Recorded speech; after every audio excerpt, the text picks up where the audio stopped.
February 15, 2026. The American economy is still growing, at least on paper. GDP remains positive.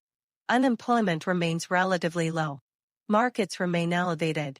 But a quieter shift is beginning to appear.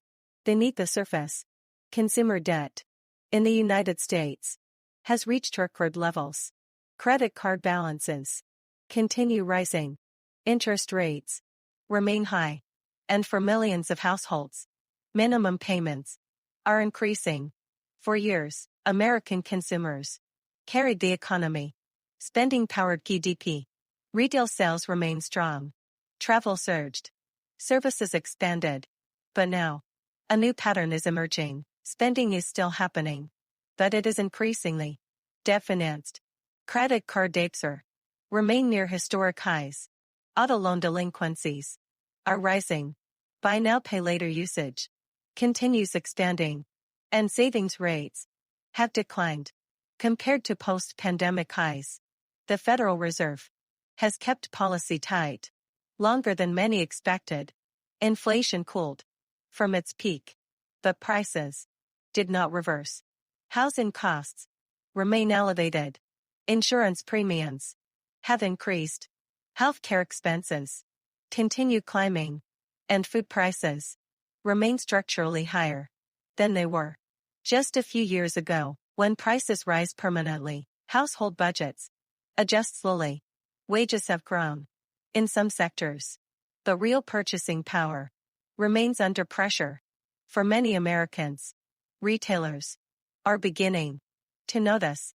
Discount chains are outperforming premium brands. Consumers are trading down. Private label products are gaining market share. Large retailers are warning about cautious shoppers.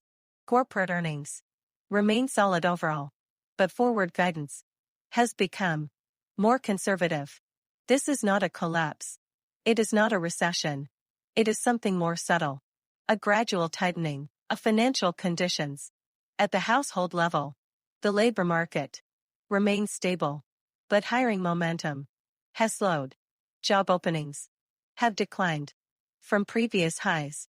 Layoffs remain concentrated in certain industries. Technology, media, finance, artificial intelligence continues reshaping work patterns. Productivity gains are real. The workforce transitions create uncertainty. Meanwhile, the housing market remains constrained. Mortgage rates are still elevated. Existing homeowners are locked into low-rate loans. New buyers face affordability challenges. Home prices have not significantly corrected, which means wealth remains concentrated among asset holders, but entry remains difficult. For younger generations, financial markets continue climbing, driven largely by mega-cap technology companies, AI investment, corporate buybacks, global capital inflows. But market performance does not represent all households.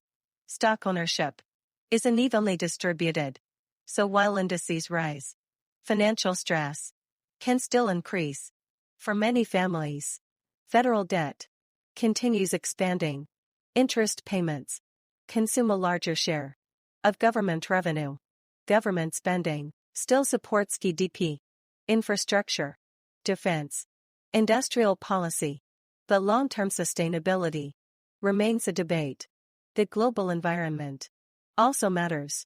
Energy markets remain volatile. Geopolitical tensions influence trade. Supply chains continue adjusting. The US dollar remains strong, which attracts capital, but pressures exports. Manufacturing growth remains mixed. Some regions see factory expansion. Others experience slowdown. Small businesses face higher borrowing costs. Credit availability has tightened. In some banking segments, commercial real estate remains under pressure. In major cities, office vacancy rates remain elevated. Refinancing risk is approaching for many property owners. Banks monitor exposure carefully.